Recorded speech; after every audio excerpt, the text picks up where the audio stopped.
ನಮಸ್ಕಾರ ಸ್ನೇಹಿತರೆ, ಇವತ್ತು ಕೋಳಿ ಸಾಂಬಾರು ಮಾಡೋದು ಹೇಗೆ ಅಂತ ಅನ್ನೋದನ್ನ ಹೇಳ್ಕೊಳಕ್ಕೆ ಬಂದಿದ್ದೀನಿ. ನಮ್ಮ ವಿಡಿಯೋನ ಪೂರ್ತಿಯಾಗಿ ನೋಡಿ, ನಮ್ಮ ಚಾನಲ್ನ ಸಬ್ಸ್ಕ್ರೈಬ್ ಮಾಡ್ಕೊಳ್ಳಿ, ಲೈಕ್ ಮಾಡಿ, ಕಾಮೆಂಟ್ ಮಾಡಿ.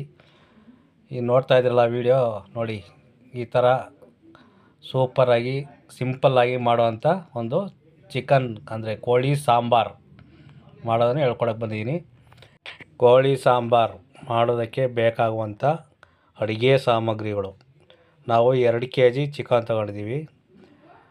ಶುಂಠಿ, ಬೆಳ್ಳುಳ್ಳಿ, ಚಕ್ಕೆ, ಟೊಮೊಟೊ, ಕಾಯಿ ತುರಿ, ಈರುಳ್ಳಿ ಮತ್ತು ಅಚ್ಕಾರದ ಪುಡಿ, ಧನಿಯಾ ಪೌಡರು, ಗರಂ ಮಸಾಲೆ, ಚಿಕನ್ ಮಸಾಲೆ, ಕೊತ್ತಂಬರಿ ಸೊಪ್ಪು. ಇದಕ್ಕೆ ಮತ್ತೆ ಬೇರೆ ಸಾಮಗ್ರಿಗಳು ನಾವು ಸೇರಿಸಿದ್ರೆ, ಇಲ್ಲಿ ನಾವು ತೋರಿಸಿಲ್ಲ, ಸೇರಿಸಿದ್ರೆ ನಮ್ಮ ಡಿಸ್ಕ್ರಿಪ್ಷನ್ನಲ್ಲಿ ನಾವು ಎಲ್ಲ ಐಟಮ್ಗಳ್ನು ಬರೆದಿರ್ತೀವಿ, ಅಲ್ಲಿ ನೋಡ್ಕೊಳ್ಳಿ, ಮಾಡ್ಕೊಳ್ಳಿ. ಈಗ ನಾವು ರೆಡಿ ಮಾಡಿಟ್ಕೊಂಡಂಥ ಮಸಾಲೆ ಐಟಮ್ಗಳೆಲ್ಲ ಇವಾಗ ಒಂದು ಜಾರಲ್ಲಿ ಹಾಕಿ ರುಬ್ಬಿ ಇಟ್ಕೊಂಡಿದ್ದೀವಿ. ಇವಾಗ ನೆಕ್ಸ್ಟು ನಾವು ಅಡುಗೆ ಸ್ಟಾರ್ಟ್ ಮಾಡ್ತೀವಿ. ಬನ್ನಿ ಇವಾಗ ಅಡುಗೆ ಸ್ಟಾರ್ಟ್ ಮಾಡೋಣ. ನಾವು ಗ್ಯಾಸ್ ಹಚ್ಕೊಂಡು ಒಂದು ಕುಕ್ಕರ್ ರೆಡಿ ಮಾಡಿ ಇಟ್ಕೊತೀವಿ. ಕುಕ್ಕರ್ ತೊಗೊತೀವಿ. ಒಂದು ಕುಕ್ಕರಲ್ಲಿ ಒಂದು 200 ml ಅಷ್ಟು ಎಣ್ಣೆ ಹಾಕ್ಕೊತೀವಿ. ಅದು ಕುಕ್ಕರ್ ಬಿಸಿ ಆಗಿದೆ. ಒಂದು 200 ml ಅಷ್ಟು ಒಂದು ಬೌಲಲ್ಲಿ ಎಣ್ಣೆ ತೊಗೊಂಡಿದ್ದೀವಿ. ಅದು ಎಣ್ಣೆ ಚೆನ್ನಾಗಿ ಬಿಸಿ ಆಗೋವರೆಗೂ ವೇಟ್ ಮಾಡಿ. ಈ ಎಣ್ಣೆ ಬಿಸಿಯಾಗಿದೆ. ಬಿಸಿಯಾಗಿರೋದಕ್ಕೆ ಇವಾಗ ಹೆಚ್ಚಿಟ್ಕೊಂಡಂಥ ಈರುಳ್ಳಿನ ಅದಕ್ಕೆ ಹಾಕಬೇಕು. ಇದು ಹಾಕ್ತಾಯಿದ್ದೀವಿ. ಇದು ಚೆನ್ನಾಗಿ ಬ್ರೌನ್ ಕಲರ್ ಬರೋವರೆಗೂ ಫ್ರೈ ಆಗಬೇಕು.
ಇವಾಗ ಈರುಳ್ಳಿ ಹಾಕಿದ್ದು ಚೆನ್ನಾಗಿ ಫ್ರೈ ಆಗಿ ಬ್ರೌನ್ ಕಲರ್ ಬಂದಿದೆ. ಇವಾಗ ಅದಕ್ಕೆ ಟೊಮೊಟೊ ಸೇರಿಸ್ತಾ ಇದ್ದೀವಿ. ಅದನ್ನು ಕೂಡ ಚೆನ್ನಾಗಿ ಫ್ರೈ ಮಾಡ್ಕೋಬೇಕು.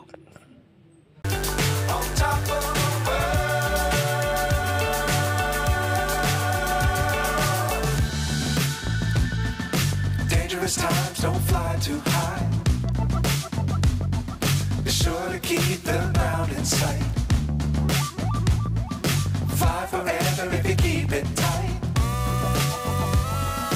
love the world, but keep the sky on your mind.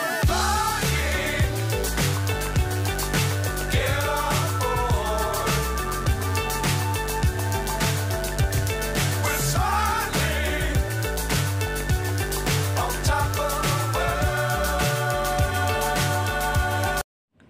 ಇವಾಗ ಈರುಳ್ಳಿ ಮತ್ತು ಟೊಮೊಟೊ ಚೆನ್ನಾಗಿ ಫ್ರೈ ಆಗಿದೆ.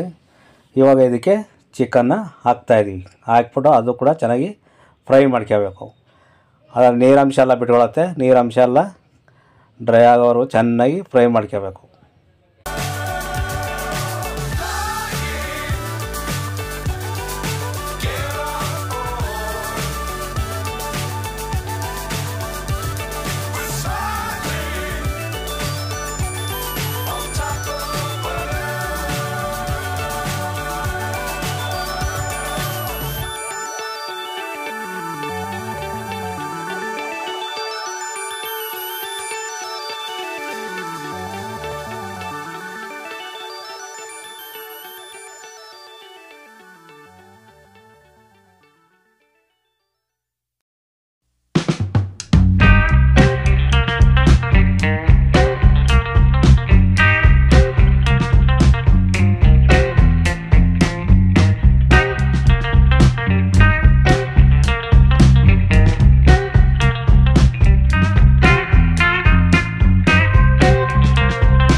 ಇವಾಗ ಚೆನ್ನಾಗಿ ಫ್ರೈ ಆಗಿದೆ.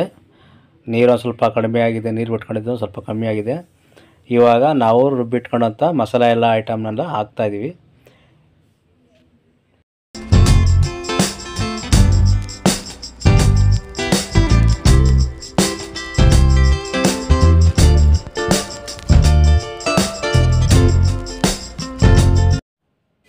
ಇದಕ್ಕೆ ಮಸಾಲೆ ಎಲ್ಲ ಹಾಕಿದ್ವಿ. ಇದಕ್ಕೆ ಇವಾಗ garam masala 1 tea spoon, chicken ಮಸಾಲೆ ಸ್ಪೂನು, ಮತ್ತು ಉಪ್ಪು, ಸ್ವಲ್ಪ ಮೆಣಸು ಪೌಡ್ರು ಎಲ್ಲ ಹಾಕಿ ಚೆನ್ನಾಗಿ ಫ್ರೈ ಮಾಡಿ ನೀರು ಹಾಕ್ಬಿಟ್ಟು ನಮ್ಗೆ ಎಷ್ಟು ನೀರು ಬೇಕೋ ಅಷ್ಟು ನೀರು ಹಾಕಿ ನಾವು 6 ವಿಸಿಲ್ ಹಾಕ್ಸ್ಬಿಡ್ತೀವಿ. 6 ವಿಸಿಲ್ ಹಾಕಿ ಚೆನ್ನಾಗಿ ಮೀಡಿಯಮ್ ಬೆಂದಿರುತ್ತೆ, ಚೆನ್ನಾಗಿ ಬರುತ್ತೆ.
ಇವಾಗ ನಾವು ಎಲ್ಲ ಅಡುಗೆ ಸಾಮಗ್ರಿಗಳನ್ನ ಹಾಕಿ ಮಿಕ್ಸ್ ಮಾಡಿ ನಮಗೆ ಯಾವ ಗಟ್ಟಿಗೆ ಬೇಕೋ ಇಲ್ಲ ತೆಳ್ಳಗೆ ಬೇಕೋ ಯಾವ ಥರ ಬೇಕೋ ಆ ಥರ ನೀರು ಹಾಕ್ಕೊಳ್ಳಿ ನೀವು. ನಾವು ಸ್ವಲ್ಪ ನೀರು ಥರ ಮಾಡ್ಕೊಂಡಿದ್ವಿ ಅಂದರೆ ರಾಗಿ ಮುದ್ದೆಗೆ ನಾವು ಮಾಡಿರೋದು. ನಿಮ್ಗೆ ಯಾವ ಅಳತೆಗೆ ಬೇಕೋ ಆ ಥರ ನೀರು ಹಾಕ್ಕೊಂಡು ಮಾಡ್ಕೊಳ್ಳಿ. ಎಲ್ಲ ರೆಡಿ ಮಾಡಿ ನಾವು ಈಗ ಕುಕ್ಕರ್ ಮುಚ್ಚಿ 7 ವಿಸಲ್ನ ಹಾಕ್ಸ್ತಾಯಿದ್ದೀನಿ.